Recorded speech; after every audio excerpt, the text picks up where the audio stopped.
The views and opinions expressed on any program are those of the producers and/or the persons appearing on the program, and do not necessarily reflect the views and opinions of FRC Media, Bristol Community College, or the City of Fall River.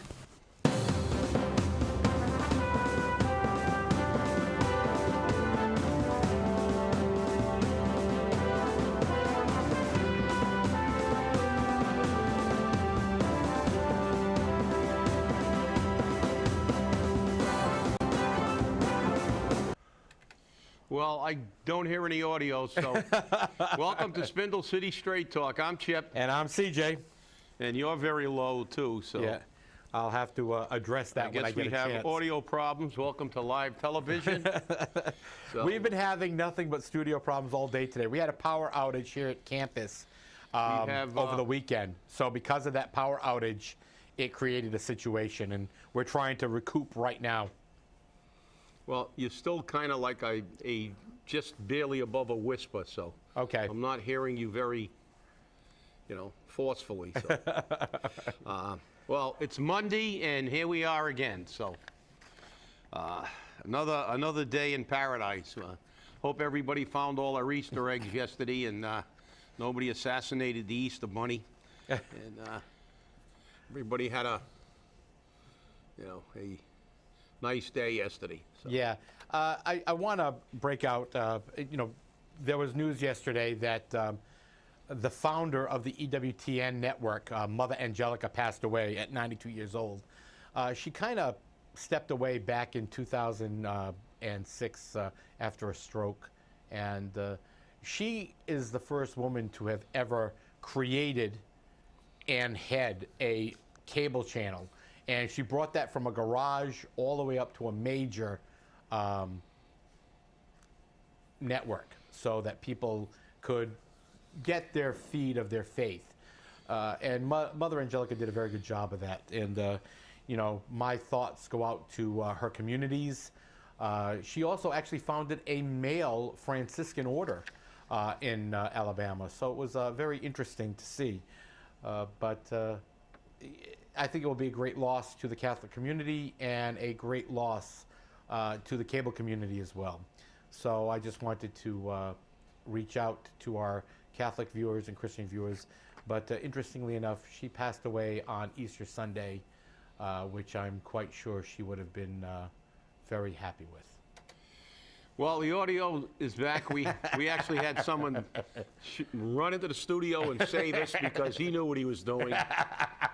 Thank you. Well, it's kind of hard for me to run out there and take care of it. No, I understand. When I'm in the bunker. And it's like I'm not gonna go over there because if I touch anything, it might blow the studio up. I don't know. I'm not. Well, I think the first thing I really think we should, excuse me, get to was Mark Monroe's column this year. Mark Monroe Dion. Are we a city for castaways? We've been a city of castaways for how long? I mean, whenever you want to dump your unwanted, your unclean masses, you send them to Fall River. You send them to New Bedford. You send them to Taunton. You send them to Lawrence. They don't send them to Lynn now because they're cleaning up Lynn. They're cleaning up that whole area and they're relocating those people. Yeah. Nobody gets no low income drug addicted people get shipped over to Natick or Wellesley. No, we can't do that. And Newton, they don't get those things. And it's beginning to get scary because Mark Monroe Dion's columns and our shows are beginning to get pretty. We're getting it kind of in lockstep. That's kind of scary. But, yeah, it is. It really is. But yeah, you're right. In his column again, are we a city for castaways? Well, he said the answer to that has been yes. It's been getting more and more prevalent as the years have gone by. Over the past 15 or 20 years, we've seen the city the complexion of the city completely change. We've seen the demographic change. We've seen the radical changes. At one time, Fall River was a place for people to get a job. It wasn't the greatest job in the world. It wasn't the highest paying job in the world, but you could get a job here. And those were the days when we had a bunch of stores and we had an economy that was okay. I mean, it wasn't the greatest economy in the world. We didn't have the high incomes.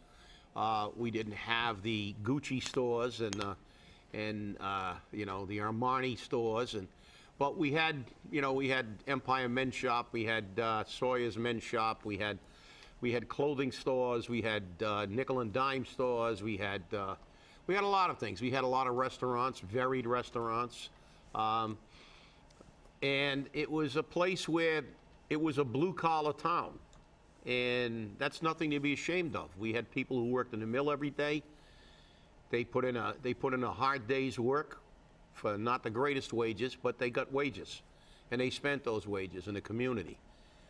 And now our community has changed. Those people made sure their kids got a better education than they had the opportunity at, and they began to make money, and they exercised their right to get the hell out of here because they started realizing that it's just about as expensive to live in Fall River as it is to live in the suburbs. You don't have to put up with what they're changing Fall River into.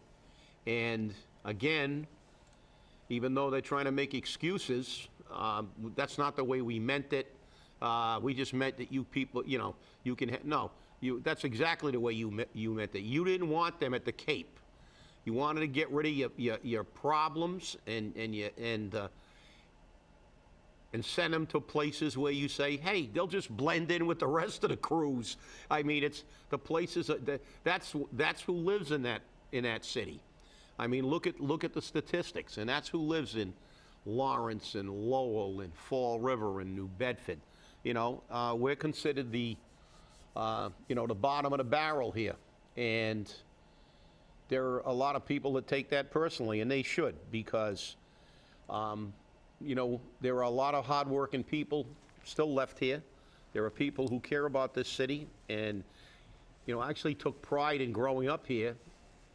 And and it's not the people at the Cape that bother me, because, you know, I expect that. You know, I expect a yuppie to look down his nose at you know, mill workers and what they consider lower class, because class isn't really dictated, in my opinion, by your income.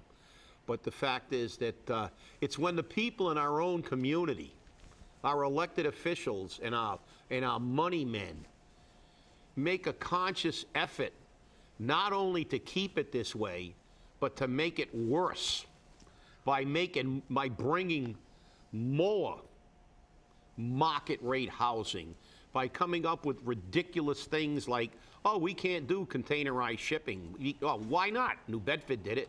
Providence has done it for years. And, you know, and they continue to waste money and create meaningless jobs, and the city continues to go to hell in a handbasket. So that's my little rant already today. And CJ, take it away. I hear the music of the goose steppers. The goose steppers are coming down the street. Ich bin Deutscher. Alles für Deutschland. You know, that's a terrible thing to say, some people might say, but you know what? That's what we've become. We've become a fascist state. And, you know, my column this weekend, you know, I said that, you know, we have the Führer up on the 6th floor, and we have the brown-shirted generals on the city council. I had made a request of the city council subcommittee chair of public safety, Pam La Liberté LeBeau, to present at her meeting a dissenting opinion on the opiate issues that we have here in Fall River and on Narcan, which, by the way, I did present that dissenting opinion professionally to the Canadian government. Now, whether you like an individual or not, or you like what the individual is presenting, we have said numerous times on our show that the truth does not fear investigation, and the truth does not fear debate. When we come to you with information, we follow it through. We check it out over and over and over again. And if it's a rumor, we say it's a rumor. If we say that it's come from several of our sources, we say that. But when the city council refuses to hear something that they don't like because it violates their personal belief structure, although that same opinion may be held by a vast majority of the city, and now they don't want you to speak. They'll tell you, oh, well, you can say that during citizens input time. This presentation cut down, took 10 minutes to present here in the city to a group of individuals who were almost solely for Narcan being widely available throughout the city. And when this was presented to them, and this was a small test subject group, a small test marketing group, but I chose probably one of the most difficult people to get through to. And they turned around and they said, yes, you're absolutely right. We are creating a new social norm. But the city council says, you can take 3 minutes to present it. To present it to the Canadian government took 37 minutes just on the presentation, not including the question and answer period. This was not something that was thrown together haphazardly. This was researched. And I don't like statistics because Chip and I always say the same thing. You got lies, damn lies, and statistics. I presented actual information and factual information. And the one thing that you, as the viewer, you as the citizen, and more especially of the brown shirts on the second floor and their Führer on the sixth, have forgotten is that for years, our government has been spending billions, not millions, billions of dollars on the drug war. And it has produced nothing. Nothing. No successes. Nothing. And we want to do it again. To the point that they voted down the drug czar before, but now all of a sudden, oh no, we need the drug czar. We need the drug czar. You know, this drug czar doesn't even have any reputable credentials. His credentials come from 3 or 4 detoxification facilities that wanted to create an accreditation so they can up the billing, so they can up the money they get from the state. In other words, up the money they take from the taxpayer. You don't even have to have a high school diploma to get some of these credentials. You too can be a czar. Yeah, you too can be a drug czar. And you know, this is the problem. You know, we create these situations because they want to feel good. Okay? They don't like to hear, well, somebody might die. Guess what? People die every day. Yeah. Well, all right? And when you make the choice to take that needle and stick it in your arm and shoot up, but you can say with a straight face, well, if I overdose, it doesn't matter because they're going to squirt something up my nose and I'm going to be fine. You've removed any possibility of a negative consequence. And when you do that, people don't care. well, obviously they don't care in the first place. Let me get back to that HBO special, Right. Heroin on the Cape. I mean, it opens up with a Barnstable cruiser pulling up to an overdose victim, and then it begins with an interview with one of the addicts who says very clearly, you know, you chase that high and you push everything else aside. You don't care about anything. You steal from anybody, you do anything you want, and most people do. And the sad part of that, about that special was at the end of that special, they did about 6 different people were covered in that special, and I believe 3 out of the 6 were dead. Yes, by they the were. time it aired. So 50% of them died, even though they were on there during their lucid period saying they understand, but you know, getting back to the problem goes back, you know, decades. I mean, the war on drugs goes back to Hal Holbrook making a commercial saying don't get busted for drugs overseas when they made the movie Midnight Express about an American that was incarcerated in a Turkish jail. So we've proven one thing again, that our government is great at spending money but not fixing anything. It's just like the healthcare system. You know, the best healthcare systems in the world are socialized medicine, and I know everybody gets all upset with that term, but the reality is healthcare should not be a for-profit business. And they keep saying, well, you can't do that. Well, if 5 other countries that the United States feels superior to can figure out a way to make medicine better and cheaper and more effective, if Sweden can figure it out and we can't, I think there's something wrong with us.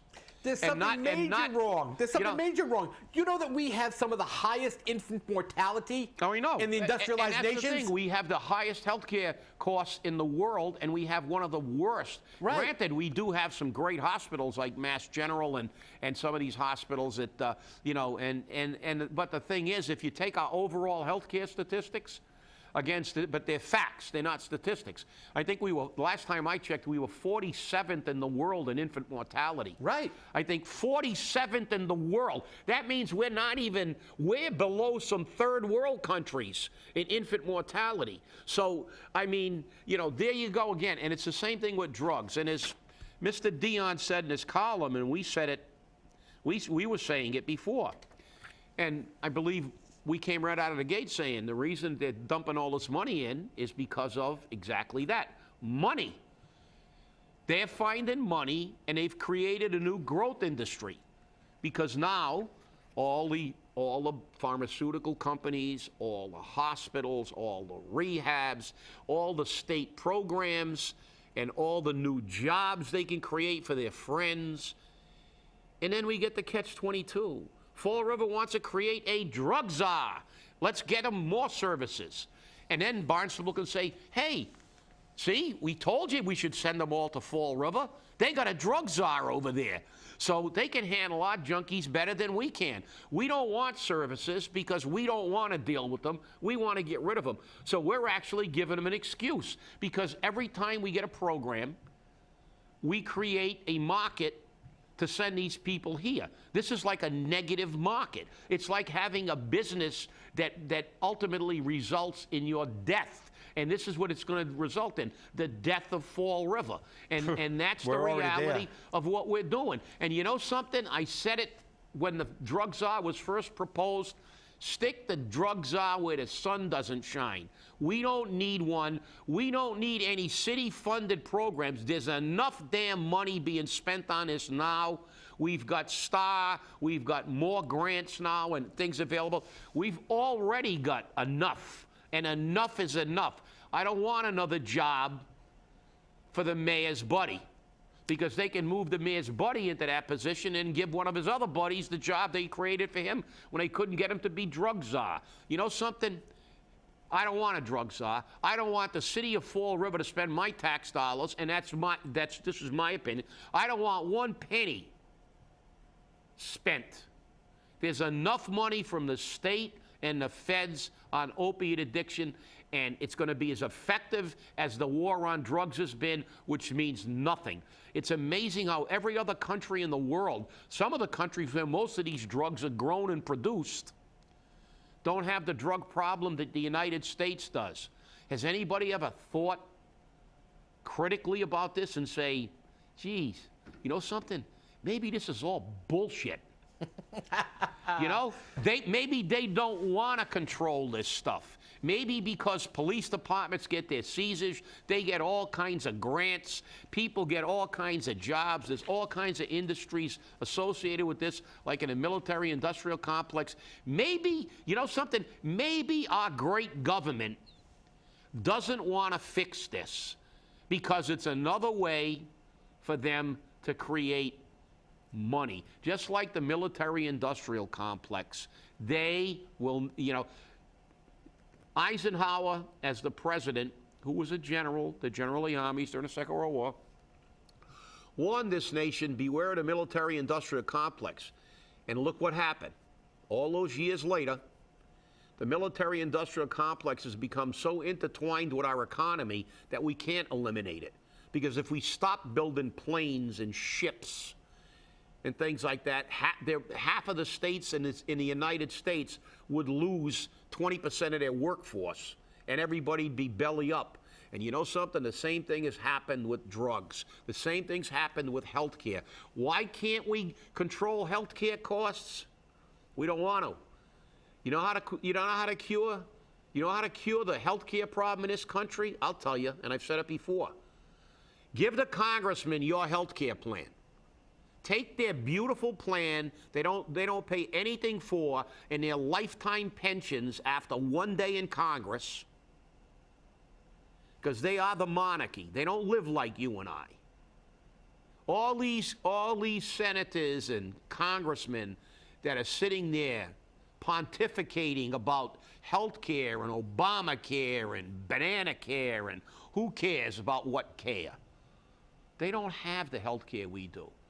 You want to see both parties get together and fix this in about a month? Put those morons on our health care plan. Let them go through the crap we got to do about prescription drugs. Let them have to deal with the kind of co-pays we have to deal with. Because check your congressman and see how much he has to pay for his co-pay. I'll tell you how much he's got to pay. Nothing. Zip. You know, it's amazing because, you know, you brought up a very good point about not only healthcare, but and healthcare and the drug addiction issue go hand in hand, because that's where the money's being spent. Now, according to the ICD, okay, which is the governing codes for payment, okay, those are the billing codes. International, you know, Diminati, Committee for Diagnostic and Disorder-Related Issues. Yeah. I can't remember the code off the name off the top of my head. But that the code ICD? the ICD. It's now up to ICD-10, which is the one adopted by the World Health with 8 million codes, so right. Everybody can get confused. Exactly. But, you know, it does not call opiate addiction a disease. It says an opiate disorder. Disorder. So for all of you, no, this is a disease. It is a disorder. Diabetes is a disease. Cancer is a disease. Irritable bowel syndrome is a disease. Okay? Cardiomyopathy is a disease. Cystic fibrosis is a disease.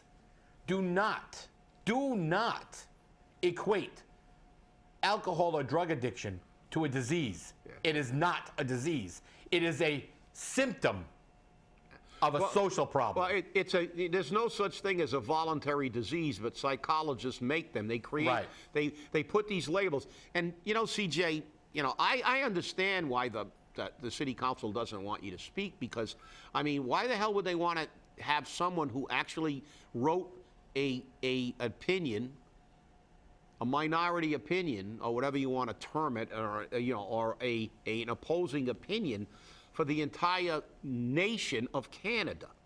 You know, you did that, and a lot of people, whether they agree or disagree with you, your credentials are there.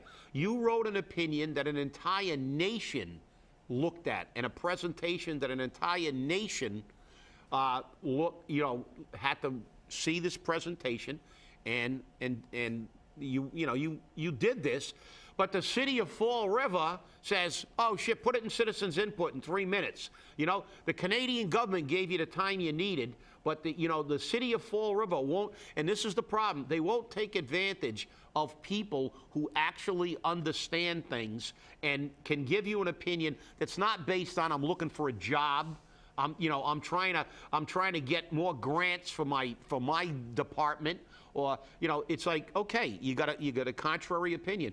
And the fact is, whether you agree or disagree with this opinion, you should hear it, because in every parliamentary procedure, there's always a provision for a minority opinion. And you know something? I understand that the majority of people in this community don't want to hear this, because most of the people, the majority of people in this community have a drug addict or someone with a dependency problem in their family. And I know how it's difficult to deal with this. I mean, but the fact is that you shouldn't, you have to look at things objectively. As a matter of fact, going back to that HBO special, at the end of the special, they had a support group for the family of some of these addicts, and they interviewed one woman who was still in the program, whose son had died from an overdose. And she basically said, at the end of the program, I really regret enabling my son. She said, I did nothing but attempt to enable him, and I thought I was helping him, but the result was still the same. And maybe if I hadn't, it would have given him enough courage to beat the thing, but I continued to make it easy for him. And you know something? Whether you agree or disagree with that woman, she experienced it firsthand. That documentary really shows a very, very clear and objective. You take from that what you want, but you have to be objective about these things. And giving them a name, whether it's Diamond, Operation Diamond, or Tourism Corridor, or calling something a disease that truly isn't a disease to try to justify, giving more money, getting more money for it, it's still not a fact. So, whether you like it or not, this is the problem. And then these same counselors are going to complain about these people coming to Fall River, but the reason they're sending him here is because of all the opportunities and services they have here, and they'll all vote for the drug czar now. They want to talk about the drug czar again. So talk about bipolar.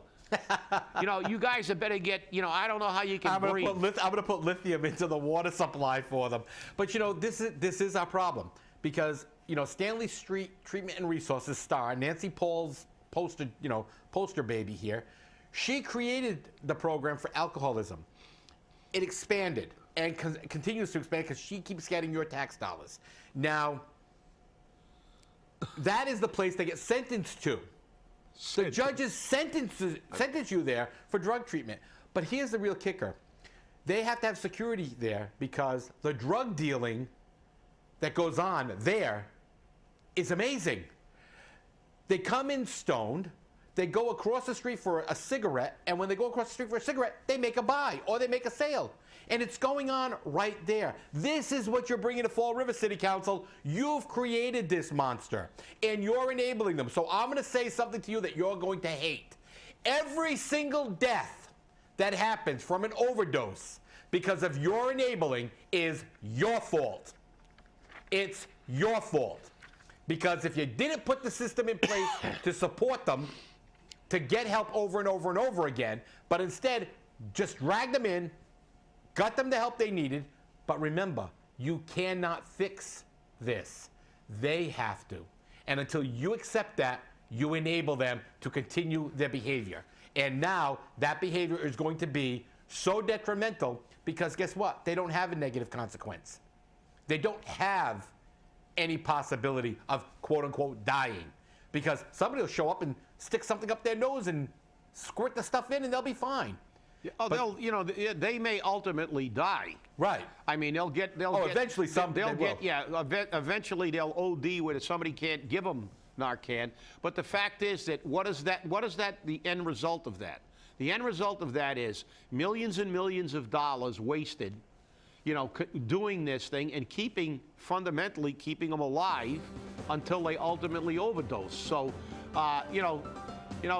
stay angry, and the reality is let's spend our money on public safety and services for the taxpayers, and let's not make it a great place to send all your junkies. And net school spending. Have a great week. We'll see you Wednesday. Stay angry.